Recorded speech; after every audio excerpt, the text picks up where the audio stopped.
Este tema es tan delicado que ojalá paguen aquellos que usan a los discapacitados y que cuando se regularice no pase la motosierra sino el bisturí, porque seguramente hay mucha gente que sí necesita verdaderamente este tipo de subsidios.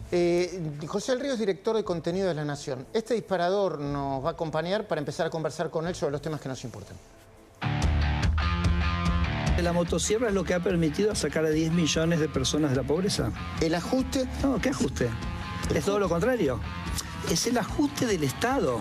De diciembre del 2023 a diciembre del 2024, la economía creció un 6%. El ministro de Economía acaba de informar que se van a eliminar las retenciones a las exportaciones industriales. En las próximas dos semanas vamos a estar anunciando alguna medida que va a sorprender también algunos y que va a fomentar mucho el uso de los dólares. A partir del 1 de mayo, que es el Día del Trabajador, el promedio de los combustibles YPF lo va a bajar 4%.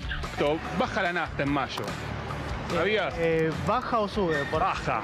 La inflación tiene fecha de defunción y es a mitad del año que viene. Durante marzo y mitad de abril nosotros teníamos un acuerdo de confidencialidad con el fondo y no podíamos hablar, permanecíamos callados, mientras que las imbéciles de los periodistas decían que no hablábamos porque estábamos asustados, no hablábamos porque no podíamos soltar información. Todos los enemigos de los argentinos, pues ya no es un problema de que sean enemigos del gobierno, sino que son los enemigos de los argentinos. Encima vienen a decirnos que para que nos vaya bien tenemos que elegir lo que ellos quieren.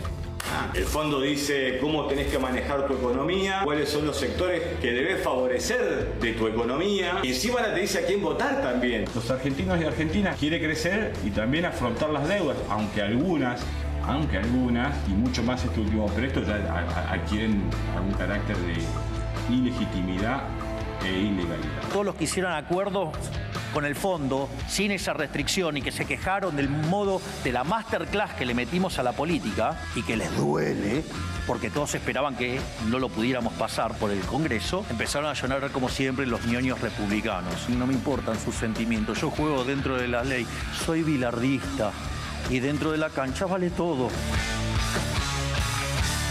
José del Río, muy buenas noches. Primera pregunta con este excelente informe disparador. Está sucediendo un poco en macroeconomía lo que plantea el gobierno, ¿no? Esto es distinto porque hay equilibrio fiscal y es distinto porque la base monetaria está controlada. Por lo tanto, no sube el dólar de manera explosiva y tampoco la inflación, aunque va a subir. Sí, está sucediendo, es correcto lo que vos decís, Luis. Las reformas macro a las que haces referencia, que ordenaron un poco la casa en materia macroeconómica, se están reflejando también en estas declaraciones por parte del gobierno nacional y en parte en la microeconomía, que es la reactivación que se produjo de un sector de consumo, es también lo que estamos viendo respecto a la promesa con el dólar, que salió de la agenda y del título principal, pero recordemos que hace 2 o 3 semanas estábamos hablando todo el tiempo de los dólares y después de la salida del cepo se terminó de ordenar eso, dejó de ser una noticia y se están produciendo algunas medidas que suenan técnicas pero que son muy importantes, como lo que pasó con las retenciones a las exportaciones industriales, donde el gobierno lo que está buscando es bolsas de dólares, eventualmente mayor ingreso en dólares para reforzar las reservas. Mira, Milei habló precisamente hoy del movimiento del dólar en Expo EFI. ¿Lo compartimos? El Bopreal y saquemos más peso. Es increíble. Hay algunos que todavía hablan de atraso cambiario en un contexto donde el tipo de cambio está libre. Digo, no solo que no se les dio el escenario apocalíptico de que iba a romper los 1400 y que se iba a ir no sé a dónde. Digo, la verdad es que cada vez está más cerca de la banda de abajo. Y conforme pasa el tiempo y sigamos teniendo superávit fiscal y sacando pesos del medio, y que cuando hagamos la colocación del Bopreal y saquemos más pesos, y cuando empiecen a ingresar, digamos, los dólares de afuera, ¡ay, cómo les va a doler! ¿Y qué se espera? A ver, ¿qué se espera? Porque yo te digo la verdad, yo como no sigo el minuto a minuto, veo que el dólar blue y el oficial no tienen brecha ya. O mejor dicho, ya no hay diferencia entre una cosa y la otra. Y por otra parte, parecía que después de la salida del cepo, la inflación se iba a ir por lo menos a 5. Yo escuché economistas, acá entrevisté economistas, de cualquier ideología, que decían, che, esto se va a 5. y aparentemente está alrededor del 3, José. Nobleza obliga, Luis, lo que prometió el presidente con su ministro de Economía y con el titular del Banco Central el viernes, que anunció este final del cepo, está en línea con lo que sucedió. Y nobleza obliga también varios de los pronósticos que hacían gran parte de los economistas respecto del futuro del dólar, estaba más vinculado con que iba a tocar el techo y no el piso. Entonces, la realidad es que los últimos datos, lo que estamos viviendo, le está dando la razón al equipo económico y al gobierno nacional en materia económica, valga la redundancia. Y respecto a los precios, es muy interesante lo que planteas, porque lo que había pasado es que algunas empresas habían pensado que los valores iban a estar más cerca de 1400. Entonces, sin esperar el resultado del lunes, salieron a remorcar de antemano y después tuvieron que corregir. Hoy se produjo bien temprano, en la mañana, una ida y vuelta respecto de una automotriz de Stellantis. Horacio Alonso, un periodista de ámbito financiero, publicó un tuit diciendo que aumentaban sus precios. El ministro Caputo salió a decir que si eso ocurría era romper los códigos, y finalmente no se produjo ese aumento. Y no solo eso, sino que el presidente de Ford salió a decir que no aumentaba sus precios. Quiero compartir con vos también otro corte de Javier Milei hoy en la misma charla, dijo algo así como que nosotros los liberales desalmados sacamos a varios millones de argentinos de la pobreza. Y ese número que cuando sinceramos la economía saltó al 57%, hoy está en el 35%. Quiere decir que la pobreza cayó 22 puntos porcentuales. Es decir, que los liberales desalmados que no quieren a la gente sacaron de la pobreza a 10 millones de seres humanos, algo que nunca había pasado en la historia argentina con tanta fuerza en tan poco tiempo. Eso también es cierto, porque la pobreza se mide por ingresos, ¿no? ¿Y los ingresos crecieron o no crecieron? ¿El salario creció o no creció?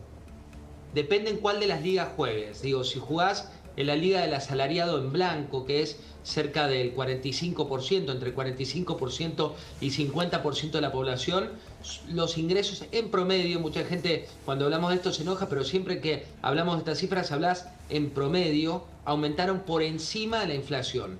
Esto hacía mucho tiempo que no ocurría.